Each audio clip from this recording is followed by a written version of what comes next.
Bonjour, chers frères et sœurs. Bonjour, pasteur. Nous sommes contents de vous voir dans la maison du Seigneur. Et ensemble, nous allons méditer sur la parole du Seigneur. Donc, vous voyez le titre, la persévérance dans la prière. Nous venons de lire un texte que j'aimerais relire avec vous. Frère Lubin l'avait lu avec vous, frère Lubin Père. Nous allons lire à nouveau les textes. Cela vous permettra d'avoir le message avant même que je dise quoi que ce soit. Luc 18, versets 1 à 8. Jésus leur adressa une parabole pour montrer qu'il faut toujours prier et ne point se relâcher. Il dit: il y avait dans une ville un juge qui ne craignait point Dieu et qui n'avait d'égard pour personne. Il y avait aussi dans cette ville une veuve qui venait lui dire: fais-moi justice de ma partie adverse. Pendant longtemps, il refusa.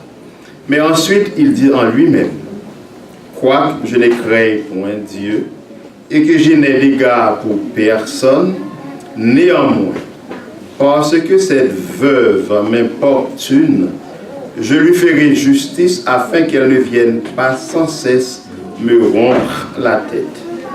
Le Seigneur ajouta: entendez ce que dit le juge inique, et Dieu ne fera-t-il pas justice à ses élus qui crient à lui jour et nuit? Et tardera-t-il à leur égard? Je vous l'ai dit, il le fera promptement justice. Mais quand le Fils de l'homme viendra, trouvera-t-il la foi sur la terre? Prions. Merci Seigneur pour cette parabole, d'aide dans ta grâce nous aider à comprendre l'importance de la prière et permet que nous puissions trouver du temps à te prier et à soigner notre relation avec toi.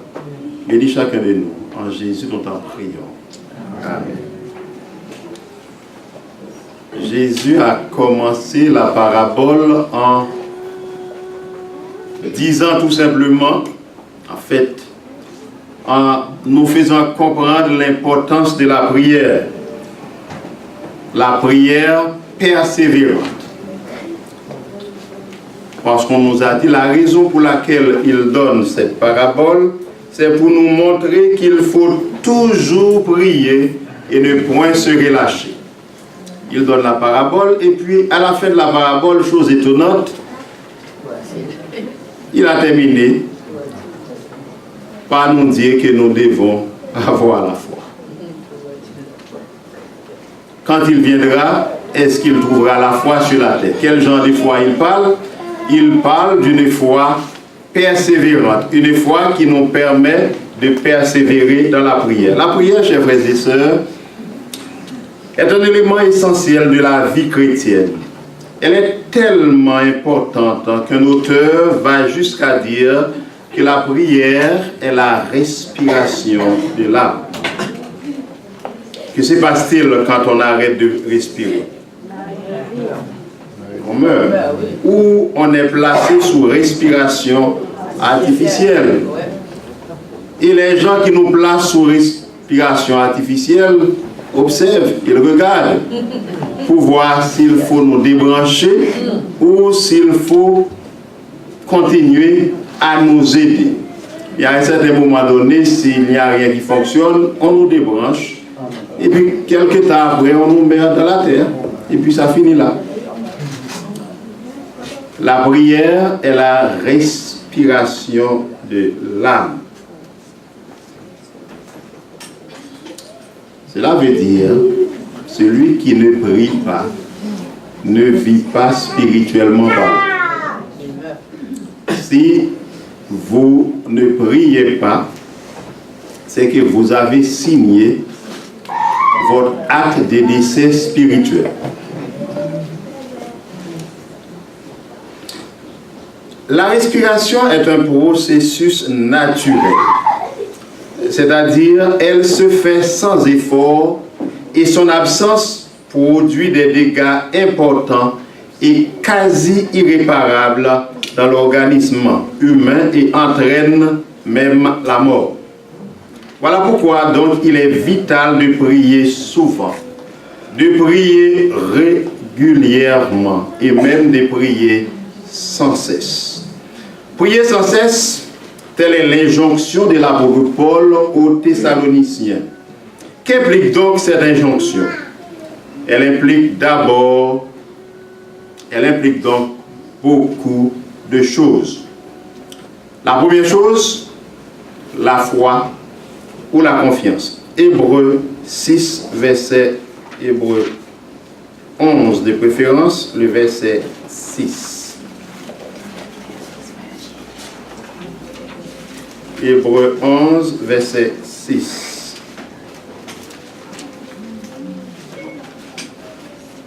Or, sans la foi, il est impossible de lui être agréable, car il faut que celui qui s'approche de Dieu croit que Dieu existe et qu'il est le rémunérateur de ceux qui les cherchent. Pour prier, il faut avoir la foi. Si vous n'avez pas la foi, vous n'allez pas prier, parce que si vous priez un être, il faut d'abord que vous sachiez que cet être existe. Si vous priez cet être qui existe, il faut d'abord que vous sachiez aussi qu'il vous aime, qu'il compatit à vos faiblesses et qu'il va faire pour vous ce que vous lui demandez. Si on n'a pas la foi, on ne va pas prier. Parce que sans la foi, il est impossible d'être agréable à Dieu. En fait, sans la foi, vous n'allez pas prier parce que vous ne pensez pas que la personne à qui vous adressez votre prière vous écoute. Sans la foi en cette personne, vous n'allez pas prier parce que vous ne pensez pas que cette personne-là va exaucer votre prière. Donc, la prière implique d'abord la foi. C'est pour cela que Jésus a terminé la parabole en disant: mais quand le Fils de l'homme viendra, trouvera-t-il la foi sur la terre? Trouvera-t-il des gens qui persévèrent dans la prière? Trouvera-t-il des gens qui s'accrochent à Dieu par la prière? Pour prier, il faut avoir d'abord la foi. Pour prier, il faut avoir aussi la reconnaissance de l'autorité à celui à qui on prie.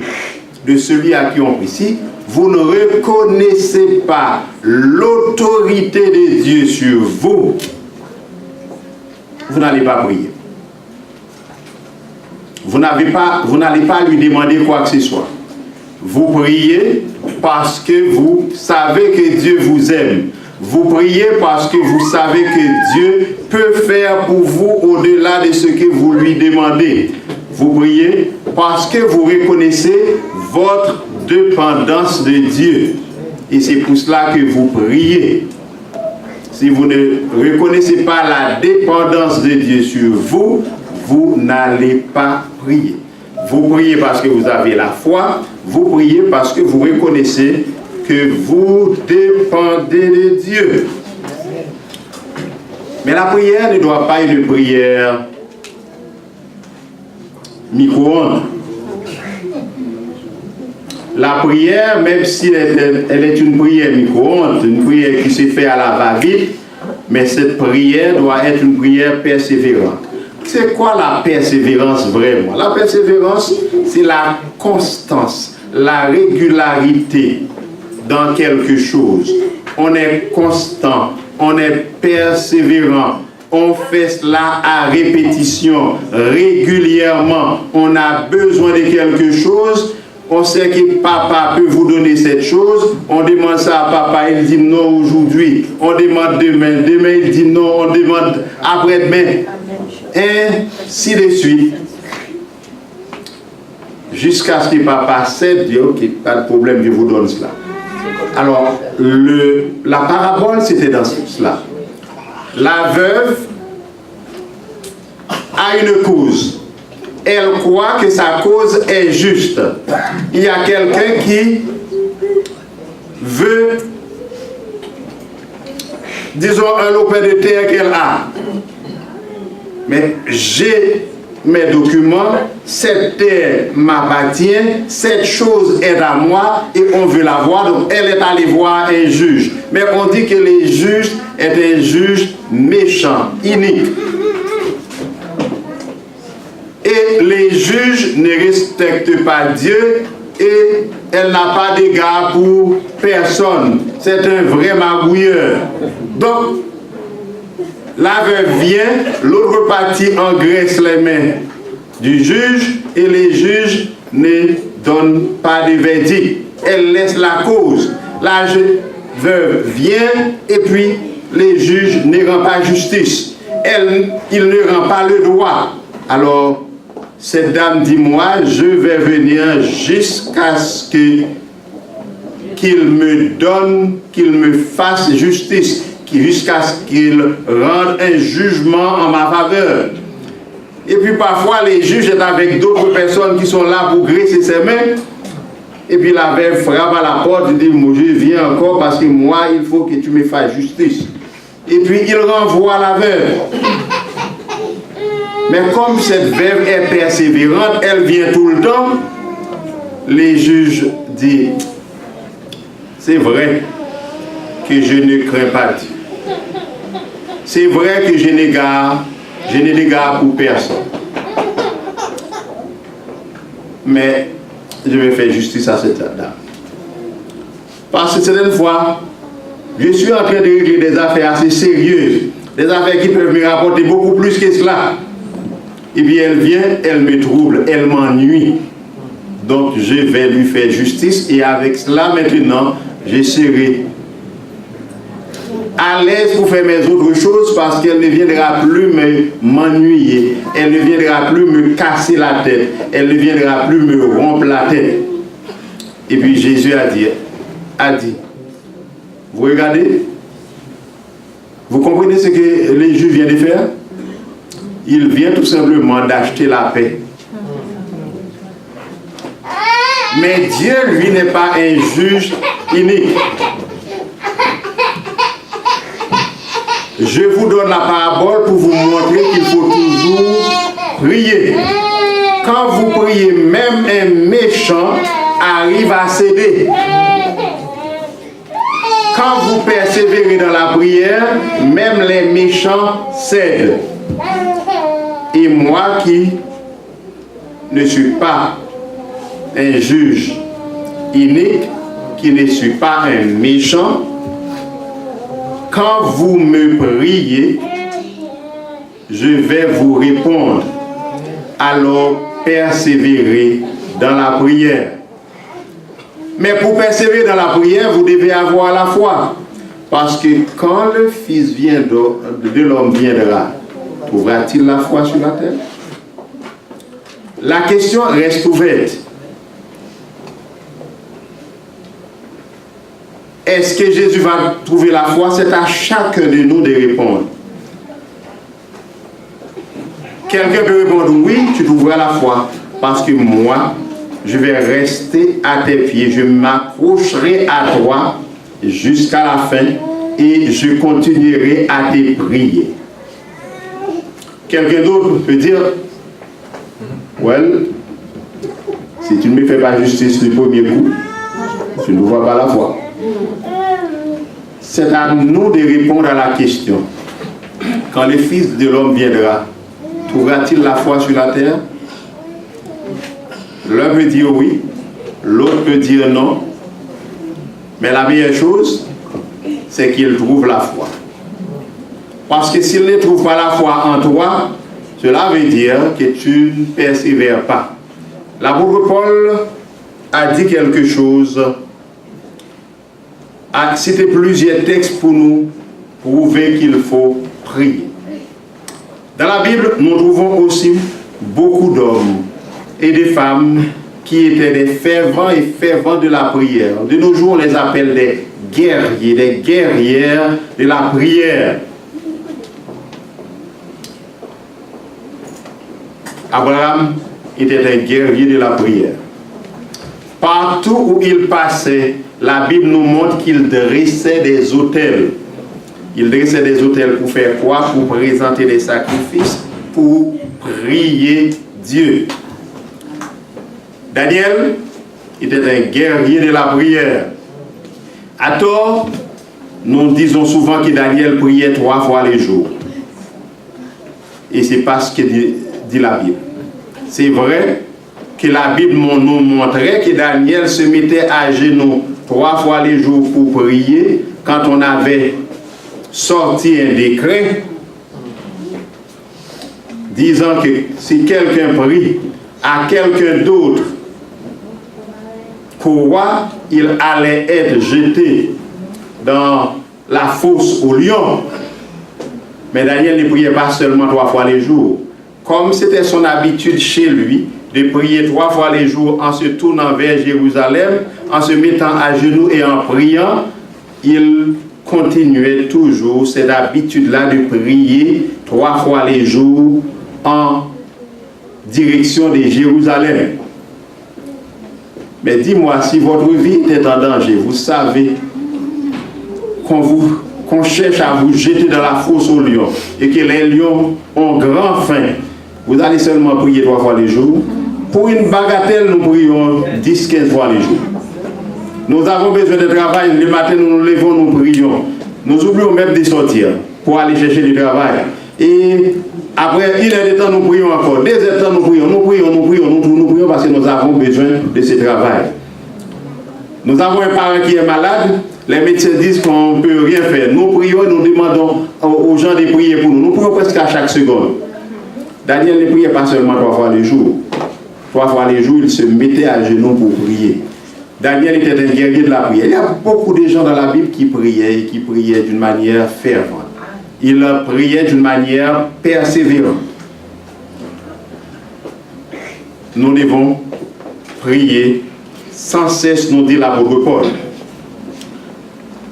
Quelle est la meilleure position pour prier? J'aimerais avoir des réponses. Quelle est la meilleure position pour prier? À genoux. À genoux. Il y a certaines personnes qui vont dire debout, n'est-ce pas vrai?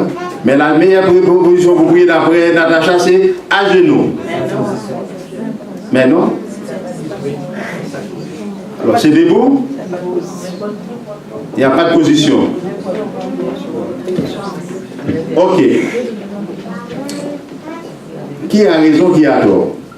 À genoux, pas de position, debout, allongé,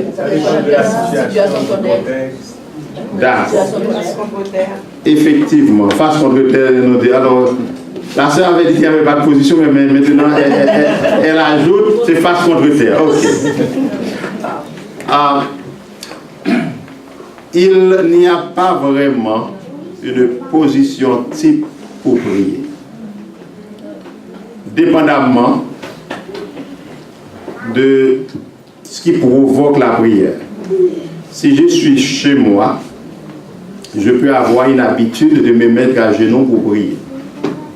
Comme je peux avoir l'habitude aussi de prier, de m'asseoir et de prier. Et de prier debout. Il n'y a pas une position type pour la prière. Dans notre relation avec Dieu, nous nous agenouillons pour prier. Cela veut dire que nous reconnaissons notre dépendance envers celui que nous prions. C'est pour ça qu'on se met à genoux. C'est une attitude d'humilité. Quand nous nous mettons à genoux. Mais on peut se mettre à genoux et ne pas être humble du tout. Nous pouvons nous mettre à genoux et puis nous prions à Dieu comme si Dieu est notre égal. Alors, l'attitude ne veut pas dire... Se mettre à genoux ne veut pas dire que nous sommes dans une attitude de prière vraiment. Mais il se peut qu'en se mettant à genoux, nous sommes vraiment dans l'attitude. La posture reflète l'attitude. Mais il se peut aussi que la posture ne reflète pas l'attitude. Donc il n'y a pas une position type de prier, dépendamment de ce qui provoque la prière. Mais pour beaucoup de gens, il faut prier à genoux. Et je me rappelle une fois, une personne m'a dit, Ellen White a dit, c'est vrai qu'elle a dit cela, se mettre à genoux. Mais dans d'autres cas, probablement elle dira autre chose. Par exemple, si on dit que la prière, il faut se mettre à genoux pour prier, est-ce que Jonas, dans le ventre du poisson, était à genoux? Et si on dit qu'il faut mettre à genoux pour prier, quand Pierre était en train de se noyer, est-ce qu'il a eu le temps de se mettre à genoux? Et pourtant, il avait prié. Donc, la prière, la posture de la prière est fonction de ce qui provoque cette prière. Si tu conduis, pendant que tu conduis et puis tu vois qu'une voiture laisse sa voie et vient à vive allure devant toi, probablement tu n'auras pas le temps de te mettre à genoux. Tu ne l'auras jamais, mais et pourtant tu peux crier à Dieu, Seigneur. Cela m'est arrivé une fois où j'allais dans un, je pense que c'était un jeûne ou bien un comité, puis il tombait de la neige et puis il neigeait. J'étais sur Marcel Villeneuve, pour ceux qui connaissent ça, et puis je voyais un pick-up qui vient, il vient à vive allure, on dirait que lui, il ne voyait pas que la neige tombait, et puis il a laissé sa voie. Je n'ai pas eu le temps de faire quoi que ce soit, mais je me suis fermé les yeux, je voyais la mort devant moi.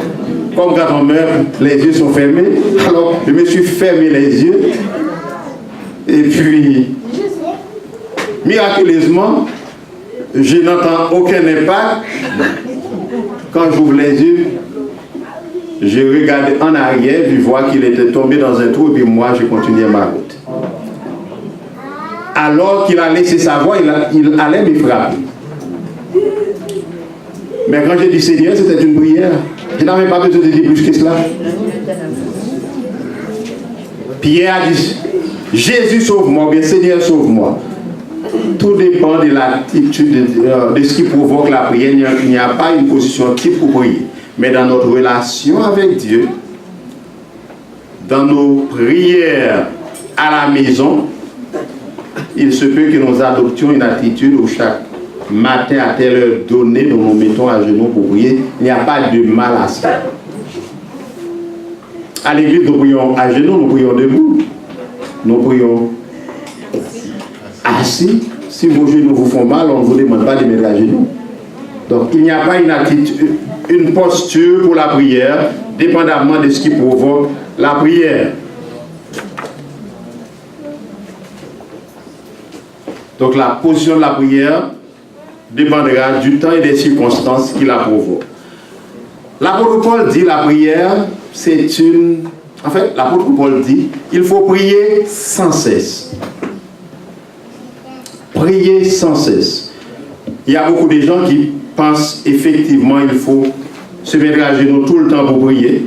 Ou prier sans cesse, il faut toujours dire quelque chose dans la prière. Donc quand l'apôtre Paul dit il faut prier sans cesse, il dit tout simplement il faut avoir toujours une attitude de prière.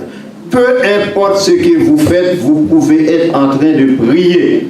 Vous n'arrêtez pas votre travail, parce que le patron ne va pas être content.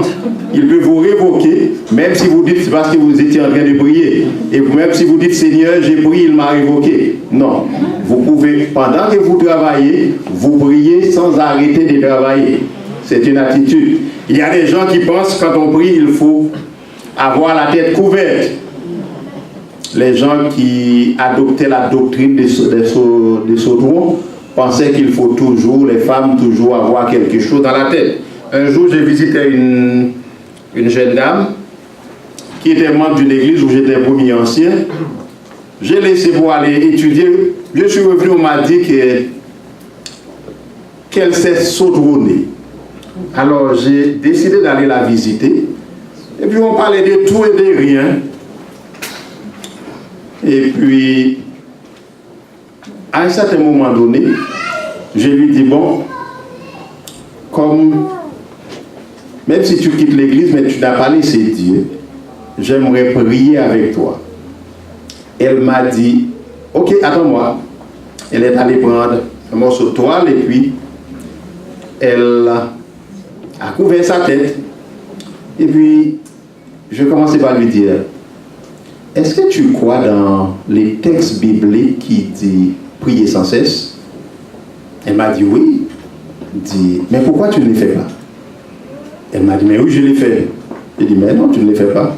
Ça fait plus qu'une heure de temps depuis que je suis avec toi, et puis tu n'as pas prié pendant tout ce temps-là. Elle m'a dit, pourquoi tu as dit cela? J'ai dit, mais toi, tu penses qu'en priant, il faut avoir la tête couverte, n'est-ce pas vrai? Depuis plus d'une heure de temps que j'étais là, mais tu n'avais pas la tête couverte. Quand je dis on va prier, c'est à ce moment-là que tu es allé prendre un morceau de toile ou bien quelque chose pour te barrer la tête. Donc tu ne priais pas pendant tout ce temps-là. J'ai dit, il faut que tu commences à respecter la Bible. La Bible dit prier sans cesse. Donc tu dois toujours avoir la tête mariée pour prier. Parce que c'est ça que tu viens de faire. Elle m'a dit, mais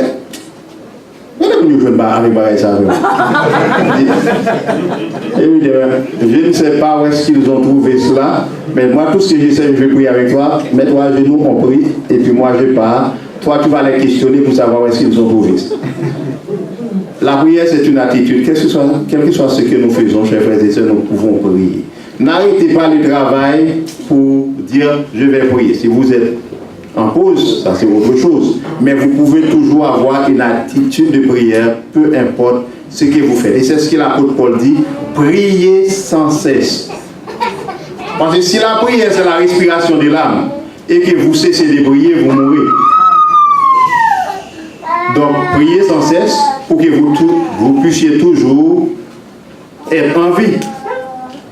Donc la prière, c'est une attitude que nous devons avoir. Non seulement nous pouvons prier directement, prononcer la prière comme on vient de prononcer une prière qu'on dit être prière pastorale, ou vous priez dans l'assemblée, vous vous mettez à genoux pour prier, ou debout, mais vous devez aussi prier tout le temps, prier sans cesse.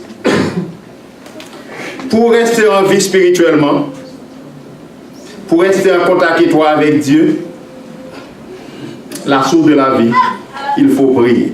Donc pourquoi prier? Nous prions parce que nous devons rester en vie spirituellement.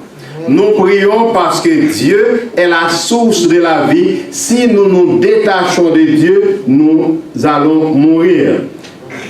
Remarquez, chers frères et sœurs, la prière nous met en communication avec l'être le plus important de l'univers, c'est-à-dire Dieu. Quand nous prions, nous sommes en contact avec la personne la plus importante, l'être le plus important de l'univers. Pourquoi prier sans cesse? Nous prions sans cesse pour louer Dieu, car Dieu aime la louange. Nous prions sans cesse pour lui rendre des actions de grâce. Nous ne prions pas juste pour demander. Parce que si nous prions pour demander un costume, Dieu nous a donné le costume, nous allons attendre, je ne sais pas moi, 1 an ou 2 ans encore avant de demander, de prier à nouveau. Si nous prions pour avoir une épouse ou un fiancé ou une fiancée que nous l'avons, le besoin est satisfait, nous n'avons plus besoin de prier. Mais c'est parce que la prière, c'est pas demander. Ça fait partie de la prière aussi, mais c'est pas seulement ça la prière. La prière, c'est pour rester en contact avec Dieu, c'est pour rester branché sur Dieu. La prière, c'est rester connecté avec Dieu. Voilà pourquoi il faut prier sans cesse, il faut toujours avoir cette attitude de prière. La prière, c'est louer Dieu. La prière, c'est remercier Dieu, c'est lui rendre des actions de grâce. En tant que respiration de l'âme, la prière revêt une importance capitale, car sans elle, nous ne respirons plus, donc nous sommes morts.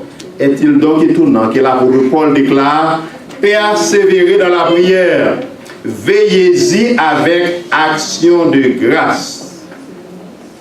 Dans Romains 12, verset 12, l'apôtre Paul dit ce qui suit. Romains 12, 12.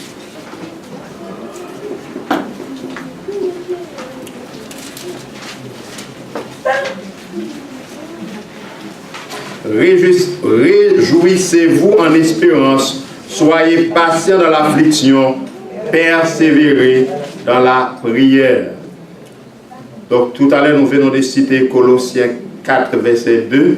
persévérer dans la prière, veillez-y avec action de grâce. Il y a beaucoup de textes dans la Bible, je ne prends pas le temps de les citer avec vous, qui parlent de la persévérance dans la prière. Sans la prière, il n'y a pas de vie chrétienne. Vous pouvez bien dire que vous êtes chrétien, ou nous pouvons dire que nous sommes chrétiens, mais si nous ne prions pas, nous sommes chrétiens seulement dans la bouche, mais nos actions ne seront pas des actions chrétiennes. Sans la prière, il n'y a pas de vie éternelle. Si vous voulez avoir la vie éternelle commence maintenant. Pendant que vous vivez maintenant, vous commencez votre vie éternelle. Cette vie éternelle, elle est en Jésus. La prière vous permet de rester en contact avec Jésus. Vous cessez de prier, vous cessez aussi, vous avez fait un trait sur votre vie éternelle aussi. Sans la prière, il n'y a pas de communication avec Dieu. Pour conserver la vie éternelle que Dieu nous donne gratuitement en Jésus, il faut prier. Il faut prier toujours. Et c'est pour ça que Jésus a donné la parabole, pour nous montrer qu'il faut toujours prier et ne point se relâcher. Si un juge inique, méchant, magouilleur peut dire « je vais lui faire justice parce qu'elle me dérange, parce qu'elle m'ennuie, chaque fois que je règle mes affaires, d'autres mes affaires qui peuvent me rapporter beaucoup plus, elle vient me dire « c'est quand est-ce que tu vas me faire justice ?» Et puis tout le monde me regarde, alors je vais lui faire justice et puis ça va s'arrêter là, elle ne reviendra plus.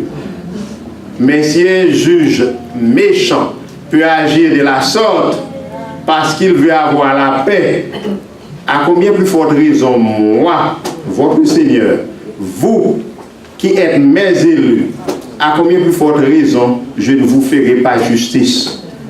À combien plus forte raison je ne vous entendrai pas quand vous criez vers moi? Mais quand mon fils, ou quand le Fils de l'homme, Jésus, quand il va venir, trouvera-t-il une foi persévérante? Trouvera-t-il des gens qui prient?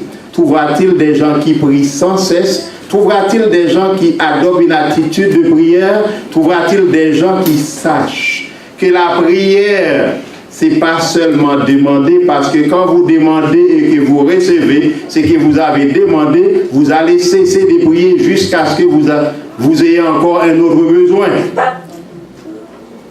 Mais si vous priez parce que vous savez que votre vie éternelle en dépend et que vous aimez la vie éternelle, si vous priez parce que vous m'aimez et que vous savez que je vous donne la vie éternelle, et que vous voulez rester toujours en communication étroite avec moi, alors quand je viens, je vais trouver la foi sur la terre. Mais sinon, je ne trouverai pas la foi sur la terre, je trouverai tout simplement des mendiants qui demandent, ils reçoivent, ils partent et ils attendent un autre besoin pour prier. La prière, c'est important, chers frères et sœurs. Persévérer dans la prière. Et l'apôtre Paul d'ajouter quelque chose de très très très important. Veillez-y avec action de grâce. C'est-à-dire, si vous priez et que vous demandez que Dieu vous donne, ajoutez à cela des actions de grâce. C'est-à-dire, priez à nouveau pour dire Seigneur, merci du fait que vous m'avez donné. Et comme Dieu nous donne chaque jour, comme chaque jour, il garde en nous le souffle de vie, à chaque respiration, nous devons dire merci Seigneur, et ça c'est une prière. Comme il nous donne de quoi manger chaque jour, à chaque respiration, dites, chaque fois que nous mangeons, priez et dites Seigneur, merci pour cela. Comme il nous donne un mari, chaque fois que nous regardons ce mari, même s'il ne répond pas toujours à tout ce que nous voulons, dites Seigneur, merci pour ce mari.